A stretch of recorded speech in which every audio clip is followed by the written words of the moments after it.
여러분 반갑습니다. 김봉곤의 연금 수업 본센 김봉곤 인사드립니다. 자, 오늘은 이제 긴급 진단 소식을 하나 가져왔습니다.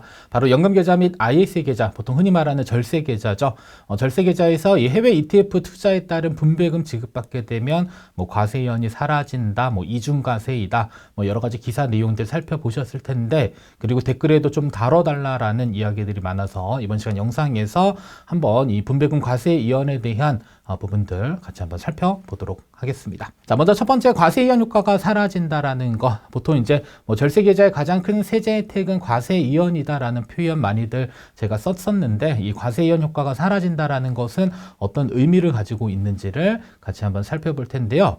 일단 첫 번째로는 이게 무슨 일인지, 일단은 기존과 개편 이렇게 두 개로 나눠졌습니다. 그래서 개편이라고 하는 건 2025년 1월 1일 이후를 의미하고요. 그리고 그 이전에는 일단은 과세 이연이 어떻게 진행됐는지를 일단 설명을 좀 드릴게요. 자, 일단은 우리가 어떠한 ETF 상품을 선택을 합니다. 여러 가지가 있는데 그 중에서도 국내 상장 해외 ETF를 선택했다라고 가정을 하고요. 선택을 해서 우리가 매수를 하게 되면 분배금을 지급을 받게 됩니다.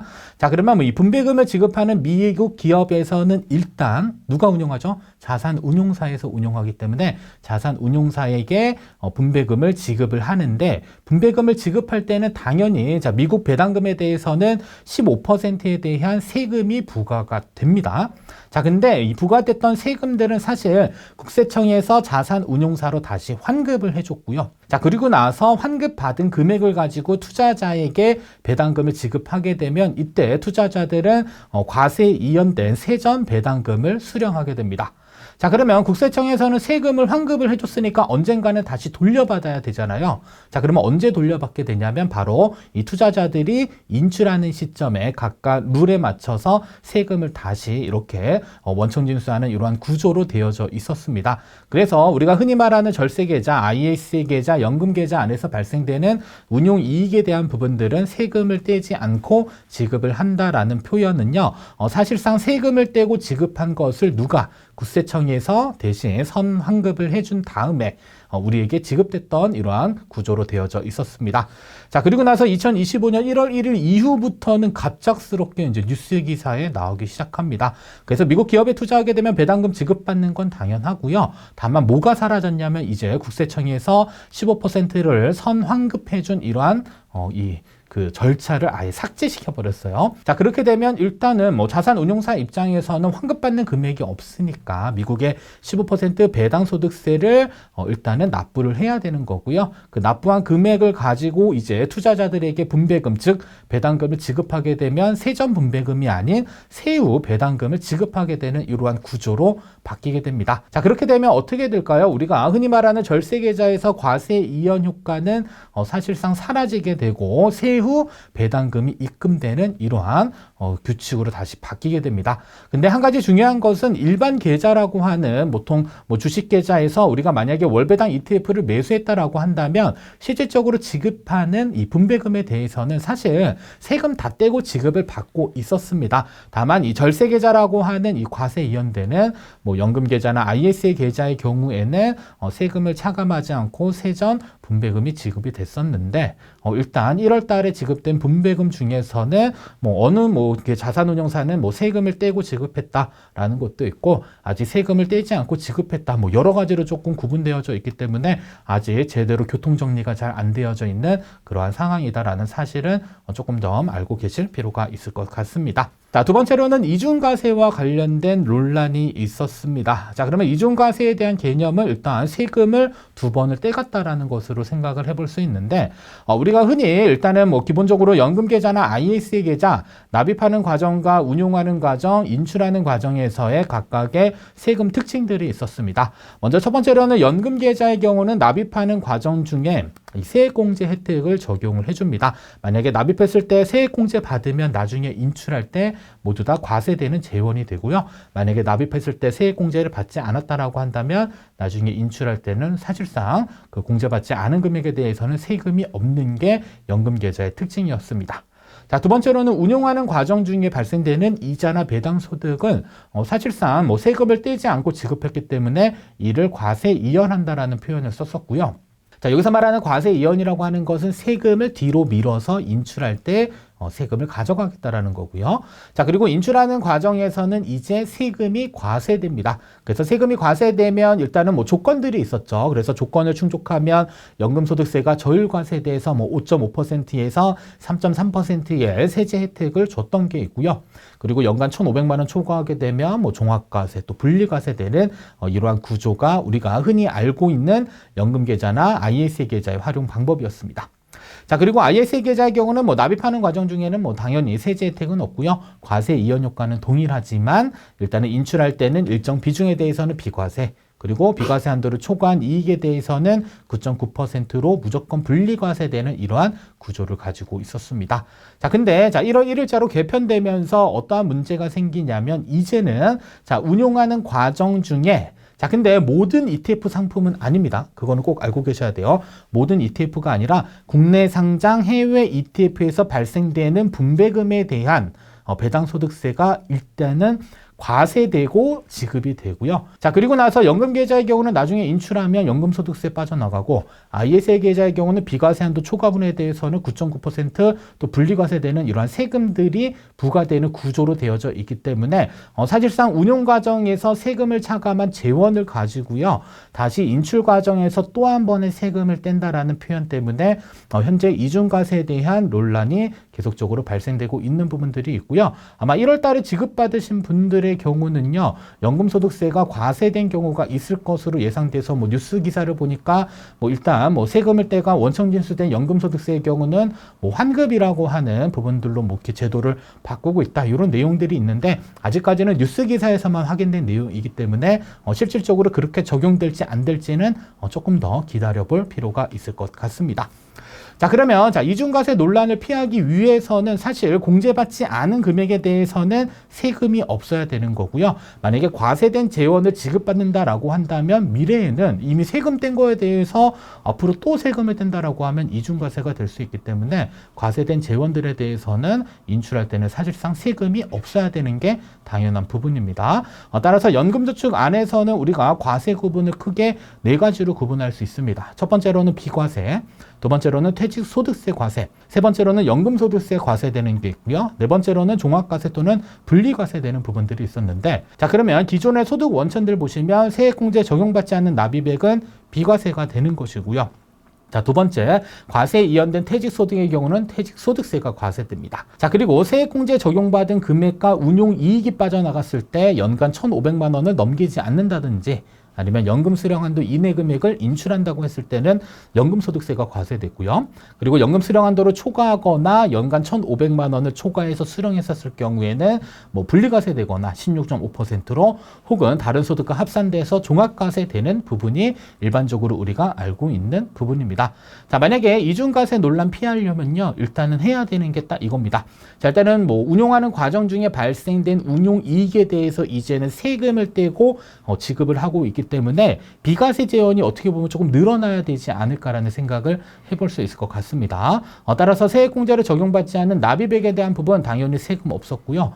두 번째로는 운용하는 과정 중에 일단은 세금을 차감된, 즉 원천 징수된 배당 소득에 대한 부분들도 사실상 이제는 과세 대상 금액이 아닌 과세 제외 금액으로 이렇게 체크가 돼야 되는 부분들이 아마 있어야지 이중과세 논란을 조금은 피할 수는 있지 않을까라는 생각을 해볼 수는 있을 것 같습니다. 다만 현재 소득세법 개정이 어떻게 진행되는지 계속적으로 논의 중이다라고 하니까 일반적으로 일단 조금 기다리셨다가 정확한 답변이 나올 때까지는 약간의 좀 예측은 조금 자제하는 게 좋지 않을까라는 생각은 해봅니다. 다만 중요한 것은 공제받지 않은 금액에 대해서는 원래 세금이 없는 게 당연한 것이고요. 그리고 이미 세금을 차감한 금액에 대한 부분들은 사실상 세금을 추가적으로 공제한다라는 것은 어떻게 보면 이중과세에 대한 부분들이 있기 때문에 이중과세를 일정 부분 조정하는 그러한 제도들이 계속적으로 만들어져야 되지 않을까라는 생각을 해볼 수밖에는 없을 것 같습니다.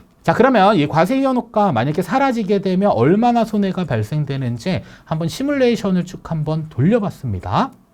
그래서 일단 예시는 1억 원에 대한 자금을요, 일시금으로 연간 6% 배당을 주는 월배당 ETF를 매수를 합니다. 그리고 나서 계속적으로 지급받는 분배금을 대략적으로 15년 동안 계속 재투자했었을 때, 자, 이때 첫 번째 하나 빠진 가정은요, 이 기초자산에 대한 수익률은 일단 반영하지 않고요, 순수하게 발생되는 분배금만 재투자했었을 때 미래 평가액을 한번 비교를 해봤습니다.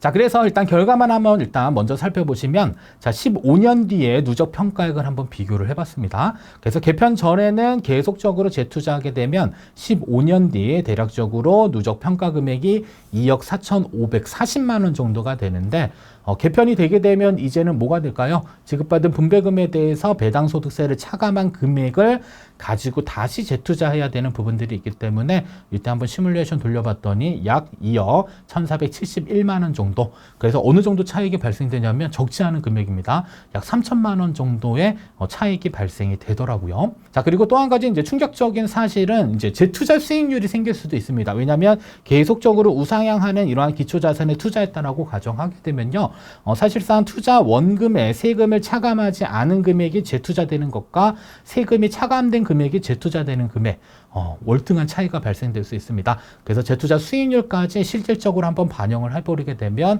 실질적인 차이는 더 커질 수 있다라는 점 한번 예상을 좀 해볼 수 있을 것 같습니다. 그래서 관련 내용에 대한 부분들 엑셀 파일로 잠깐 보여드릴 테니까 한번 참고를 좀 해보시면 좋을 것 같습니다. 자, 그래서 월배당금 재투자 효과를 한번 분석을 해봤습니다. 그래서 엑셀 파일에 투자 가능 금액을 한번 이렇게 입력을 해보시면 될 것 같고요.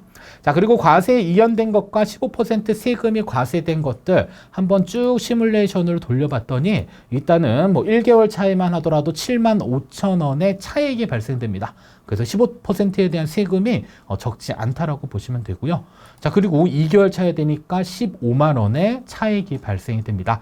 자, 이것을 이제 15년, 즉 180회까지 쭉 한번 시뮬레이션을 돌려봤더니 어느 정도까지 차이가 발생이 되냐면 대략적으로 약 한 3천만 원 정도의 차익이 발생이 되고요. 시간이 지날수록 이 차익들은 계속적으로 늘어나지 않을까. 여기에 추가적으로 투자 수익률까지 반영하게 되면 이 편차는 조금 더 많이 커지게 되는 이러한 구조를 가질 수밖에 없다라는 점 참고로 좀 알고 계시면 좋을 것 같습니다. 그래서 이러한 과세 이연 효과가 사실 우리가 지급받는 세액공제에 대한 효과보다 훨씬 더 컸었는데 이러한 것들을 계속적으로 이게 축소한다라는 이 기사를 보니까 조금 마음은 좀 아픈 부분들이 좀 있습니다. 다만 어떻게 될지에 대한 부분들까지는 아직 결정된 바가 없기 때문에 조금 기다려볼 필요는 있을 것 같습니다. 자, 그러면 이 절세계좌에서 과세이연 효과 사라지게 되면 완전히 쓸모가 없는 것일까 한번 고민을 해볼 수 있는 부분들입니다. 그래서 절세계좌 안에서 자, 국내 상장 해외 ETF에 자, 분배금을 지급받았을 때 과세이연 효과는 사라질 수 있다라는 건데, 자, 그렇더라도 어떠한 쓸모가 있냐면 첫 번째로는 국내 상장 해외 ETF에 대한 매매 차익도 사실상 배당소득세로 과세되는 부분들이기는 하지만 아직까지는 매매 차익에 대해서는 과세 이연 효과가 존재한다라는 사실 체크해 볼 수 있는 부분들이었고요. 자, 두 번째로는 국내 ETF에 대한 분배금에 대해서는 과세 이연 효과 계속적으로 존재하고 있습니다. 자, 세 번째로는 절세계좌 안에서 발생되는 이자 배당 소득에 대한 부분들은 사실상 건강보험료 과세 대상 소득이나 금융소득 종합과세 대상 소득에 포함되지 않는 부분들까지는 아직까지는 계속적으로 유지될 수 있는 부분들이 있기 때문에 다만 추후 소득세법 개정이 어떻게 되는지에 따라서 관련 내용들까지 변경된다라고 한다면 아마 엄청난 반발이 일어날 수 있기 때문에 이런 부분들에 대한 아직 과세 이연 효과는 존재하고 있지만 국내 상장 해외 ETF 분배금에 대한 부분들의 과세 이연 효과는 1월 1일자로는 현재는 사라진 것으로 확인이 되고 있습니다. 자, 세 번째로는 뭐 댓글이나 여러 가지 찾아보니까 이제는 절세 계좌를 떠나야 된다. 그래서 미국 ETF 직투가 정답이다. 이렇게 이야기를 하는 많은 분들의 이야기들을 볼 수 있었는데요.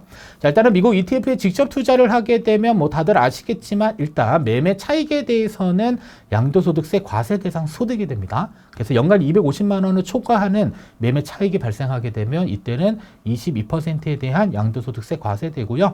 뭐 미국 ETF뿐만 아니라 미국 주식에 대해서도 동일하게 250만 원 초과분에 대해서는 22%의 양도소득세를 부과하게 됩니다. 자, 그리고 발생되는 분배금, 즉 배당금에 대해서는 일단 원천징수세율이 우리나라랑 다릅니다.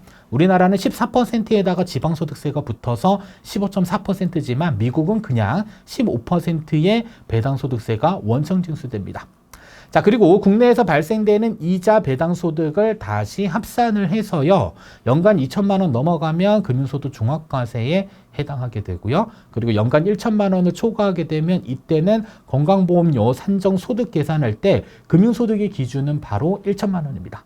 그죠? 1천만 원 초과되면 합산돼서 다른 소득, 합산돼서 건보료 산정 기준소득에 포함되는 부분들이 있기 때문에 사실상 미국에 직접 투자했었을 경우에는 사실 원천징수되는 건 동일하지만 우리가 조금 조심해야 되는 것은 마찬가지로 금융소득 종합과세에 대한 부분과 그리고 건강보험료 산정 소득에는 동일하게 포함되는 부분들은 있기 때문에 아직까지는 절세계좌 안에서는 금융소득 종합과세나 건강보험료와 관련된 이슈는 아직 없는 것으로 확인되고 있기 때문에 일단 직접 투자하는 것보다는 아직까지 과세의 이연 효과는 사라지더라도 세금적인 측면에서는 조금 더 유리할 수 있다라고 판단을 해볼 수 있을 것 같습니다. 따라서 이 최종 결과가 어떻게 될지 살짝 기다려질 필요는 있을 것 같고요. 그래서 첫 번째로는 과세 이연 효과가 정말 사라지는지 여부 한번 확인해 봐야 되겠고요. 자, 두 번째로는 이중과세 논란이 없는 게 아닙니다. 그래서 한번 세금을 뗀 재원을 가지고 인출할 때 또 세금을 뗀다라는 건 결국에는 이중과세 논란이 있을 수밖에 없기 때문에 이 부분에 대해서 어떻게 처리할지 ISA 계좌의 경우는 뭐 초과 소득에 대해서는 9.9% 세금 댄다라는 거, 그리고 연금 계좌의 경우는 연금소득세 또는 종합과세 또는 분리과세 처리되는 부분들이 있기 때문에 이중과세 어떻게 세법 처리할 것인지 확인해야 될 것 같고요. 세 번째로는 소득세법 개정이 조금 필요하다라는 의견들이 대부분이 있었기 때문에 어떻게 소득세법을 개정할 것인지에 대한 부분들 앞으로 계속적으로 새로운 소식이 들어오는 대로 영상 제작해서 전달 드리도록 하겠습니다. 자, 지금까지 여러분의 평생 가는 연금 선생님 곤쌤이었습니다. 다음에도 좋은 영상으로 찾아뵙도록 하겠습니다. 감사합니다.